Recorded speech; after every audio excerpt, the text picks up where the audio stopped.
Welcome to Facing Future. Today, I'm going to talk about heat waves with Paul Beckwith.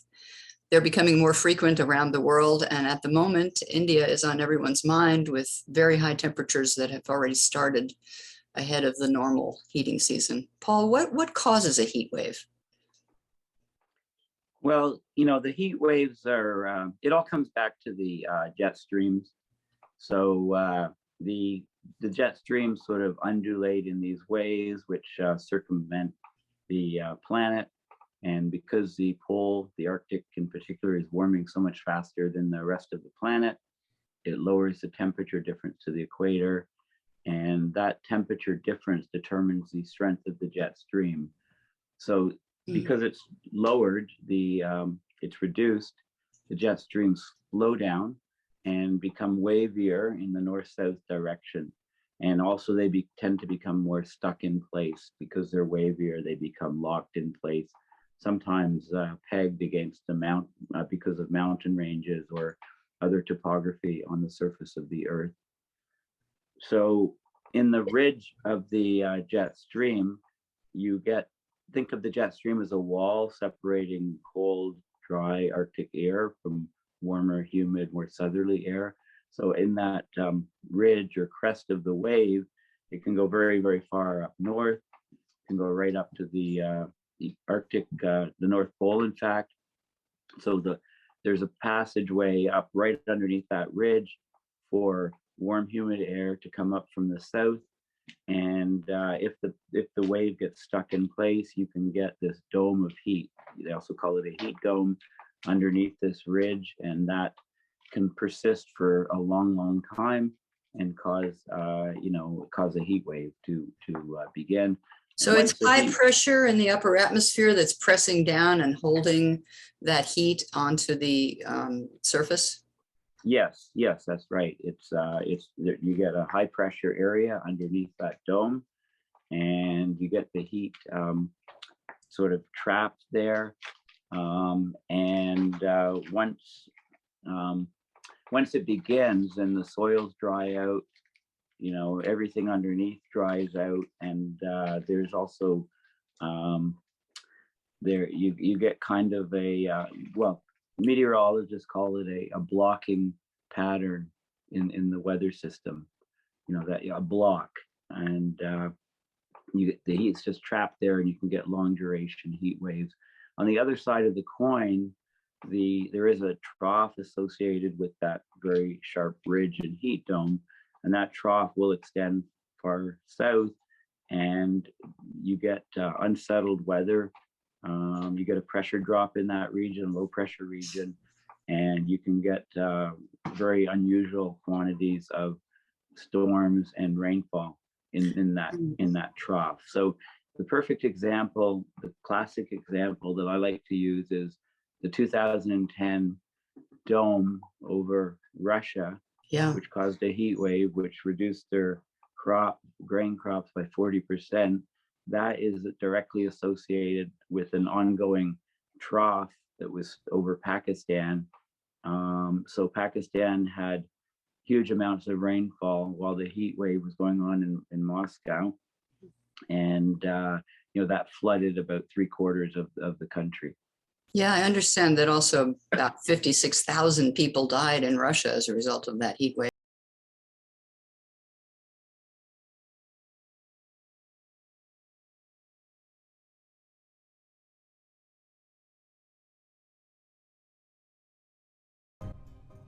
The 2010 Russian taiga wildfires were a series of several hundred wildfires that took place across the Russian taiga forest from July of 2010 to September of 2010. Over the course of these fires, 740,000 acres of forest were burned, 2,000 buildings were destroyed, and over 55,000 people lost their lives from the fire and resultant heat waves. One of the worst in history. The other horrible one was the one in 2003, which was over Europe, where over, I think, 72,000 people died because of that heat wave. These come up as sound bites. For a week or two, they're like shocking, and then we seem to forget, how radical these events are and how dangerous they are. You think that would have been an incredible wake-up call to the first world, which is where we need to act. But no, it wasn't.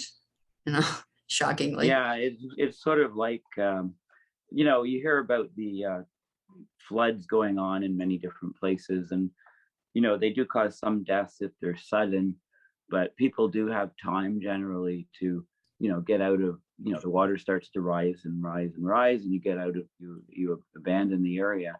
But a heat wave is something different. It can be, you know, long duration, and it's a cumulative effect on the human body. And one of the biggest factors in heat waves, of course, is the daily minimum temperatures at night, just before the sun rises, is when you get the lowest temperature. And if those temperatures are, you know, very, very high, the body doesn't have time to cool down and recharge at night. So it's a cumulative effect, and it affects people disproportionately, like the very, very young, the very, very old, anybody that's taking medications that can compromise the body's tolerance to heat. You know, and also the humidity is just as an important factor, as you know, as the heat is. You know, humidity is associated with that heat, because then we get into the wet bulb temperature, which theoretically is 35 degrees Celsius. So 35 degrees Celsius and 100% humidity, your body is not able to cool down via sweating. The sweat won't evaporate off your skin because the air is laden with water vapor already, you know, 100% humidity. So your Right, this body is sweats. described very poignantly in Kim Stanley Robinson's book, The Ministry for the Future, where in that book in India, 20 million people die within a week or even a few days. And you know, and he also points out this happens, you know, in fiction, and we hope it just stays in fiction. But then people forget it, except for India, where they panic, of course, and are horrified. But you know, I think that you know shows how incredibly dangerous these heat waves can be. And in Yes, India right now, they're under such an event, and we're all looking with great concern.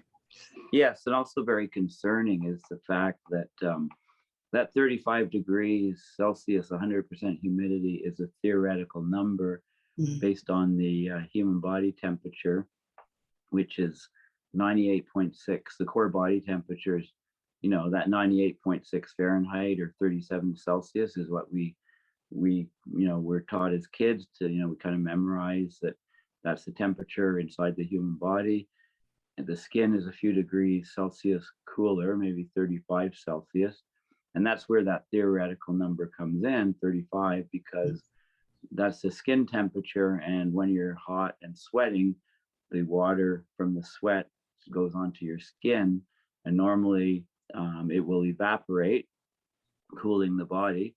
You know, it's a primary mechanism of cooling the body in hot temperatures. But if the humidity is very, very high, 100%, there's no room for more water vapor in the air. So the water, the sweat on your skin just won't evaporate. You won't get the evaporative cooling. Your body core temperature rises. You get heat exhaustion, then heat stroke, and die within about 6 to 8 hours being outside. Mhm. So it becomes impossible to work outside at all. You need to be inside in an air-conditioned environment to Well, survive. that's part of the problem, is that in these kind of heat events, transformers can explode and the Yes. electricity can go out. A lot of systems can fail. Of course, you know, as you mentioned, drought and crops are threatened by these events, but the ability to get cool, you know, maybe in a body of water, but also the water is heating up and it may not be sufficient to cool people off. Yes, and the story is actually worse than the theoretical. So at Penn State, they did an extensive study using to measure the physiology of the human body under heat stress and humidity stress. Surprisingly, there have not been actual studies done with people to confirm that 35 degrees Celsius wet bulb temperature. So this study looked at young, healthy people doing moderate exercise in a temperature humidity controlled room. And they had the subjects, I think there were 24, I think they were 13 female, 11 male. They were all young and healthy. They ingested little temperature sensors before the study, so their internal core body temperature could be measured accurately in real time by telemetry. And they also had temperature sensors on different parts of the body, like the inner thigh, the neck, places like that. And they monitored skin temperature and core body temperature as these people were performing light activities. I think they were on cycling on a machine inside, measuring their power output, so the amount of calories they were burning. And they found that it's more like 31 degrees Celsius, the limit, the Wow, temperature. so it's not even lower 35. than we thought. Yeah, it's even lower than 35.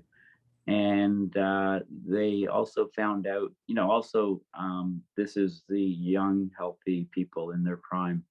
So of course, if you're, older people, the very young, anybody that's got health issues, would have even less resilience than these people. So probably even lower. So this is a very Children, important study. especially at risk. Yes. So in India recently, in Pakistan, which is also undergoing that heat wave that India has, wet bulb temperatures have reached 33.1 degrees in some large cities. Because, also, the heat island effect adds to those temperatures in those places. Right. So people in cities are even more vulnerable because the temperatures within the cities, because of this heat island effect, can be 3-4 degrees 5 degrees warmer if the city is very large, has lots of concrete, very little grass, lots of buildings that can absorb that heat and then re-radiate that heat at night, keeping the temperatures elevated. So that brings up the idea of, could there be some ways of mitigating these heat waves by rooftops being more reflective, by creating community centers that are perhaps underground, that are not dependent on electricity? What kind of things could we do in different parts of the world where these heat waves will probably occur to save lives? So in the West, years back, there was a tremendous heat wave in Chicago, and many people died. It was mostly older people in apartment buildings. Now, we've learned from that a bit. And, when a heat wave is, these things are generally forecast in advance. So we know in advance. So, programs have been set up where there's cooling centers that are advertised, a local library or community center. Many of these older people in apartment buildings don't have any air conditioning. So when so there's things that you can do. It's important to have connections with people. Some older people are quite isolated if they don't have family around. You have people watching out for them, checking up on them, making sure they're okay, making sure that they can get to a heating center. Also, there's things that you can do if you feel like your body is overheating, you're too hot, you're tired. One of the things, if you can go in, have a colder bath, and just soak in there and get your core body temperature down. That's a very good thing to do to to ensure that you don't get succumb to the heat wave. If you don't have access to a bath, it's just a tap. Run cold water and fill the sink with water and put your hands in the water. Make sure that your wrists are covered completely by the cold water, because there's a lot of blood flow through your wrists, and just cooling your wrists down can cool down your whole body core temperature. Or sticking your head under the water is obviously cools you off very quickly. So there's things that we can do. The problem is in some countries where there's not any access to air conditioning, for the general public, they just can't afford it.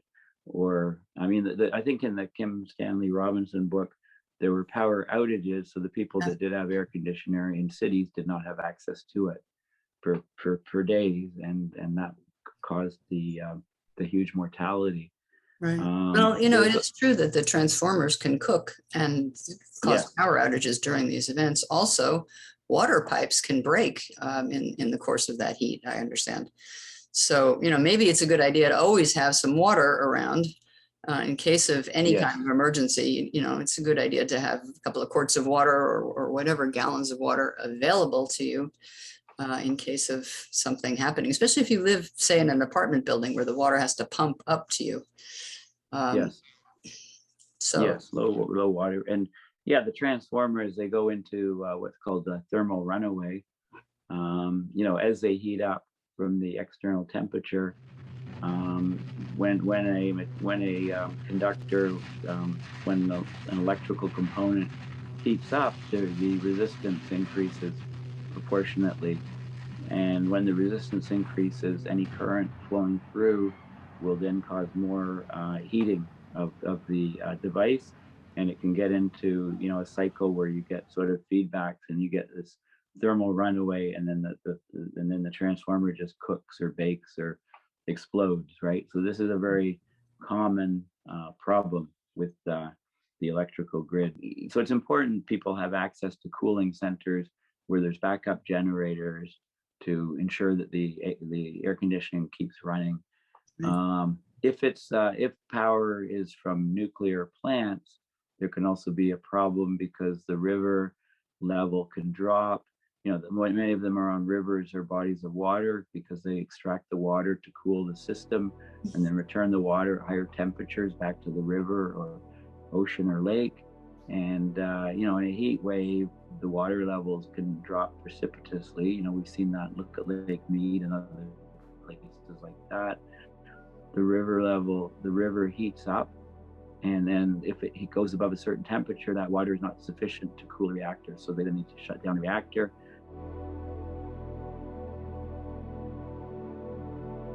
So it all feeds back in, one thing to another. right. In terms of, prevention, there was a big heat wave in 1936 in the middle of the Depression and the Dust Bowl. And it had a lot to do at that point with, the farming practices that were not particularly wise. Also, that was a dry area and people moved into it thinking it was, there was a period of moisture and rain, and then that ended and people hung on there thinking that the climate would return to this wetter temperature. But in 1936, about 5,000 people died in that one. That was a lot for that time because the population was much smaller, of course. But farming and vegetation have a lot to do with patterns of temperature, rain, and so forth. So, protecting areas by planting more shade. Shade is essential during this crisis.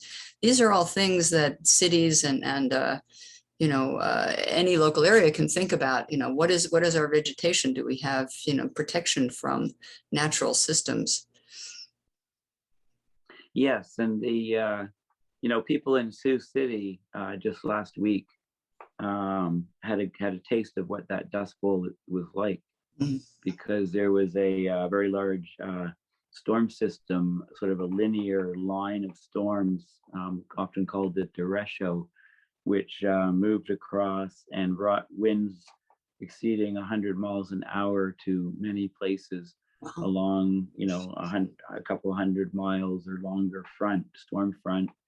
And also because it was undergoing a drought prior, some places, it picked up a lot of dirt and topsoil, and it became this enormous dust cloud, which came across, and it's showed up clearly on radar. And I think there were 4 tornadoes that were spawned by the very high winds.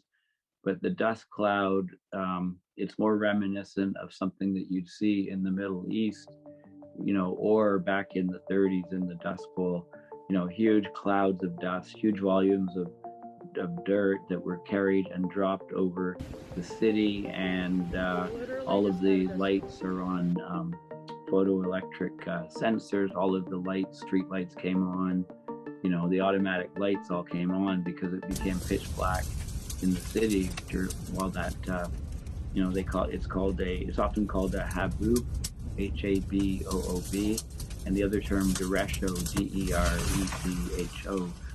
That's really what triggered it. So people in Sioux City really had no, I mean, they weren't familiar with anything like this happening before.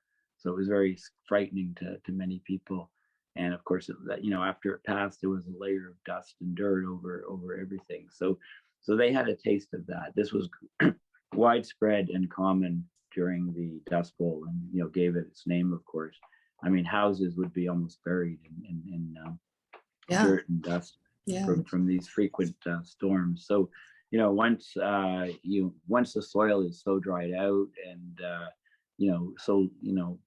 granulated that it can be picked up in high winds, you run into huge problems, because as you remove the upper layers of soil, they're the most fertile, they have the most nutrients and things like that. So you run into these big problems.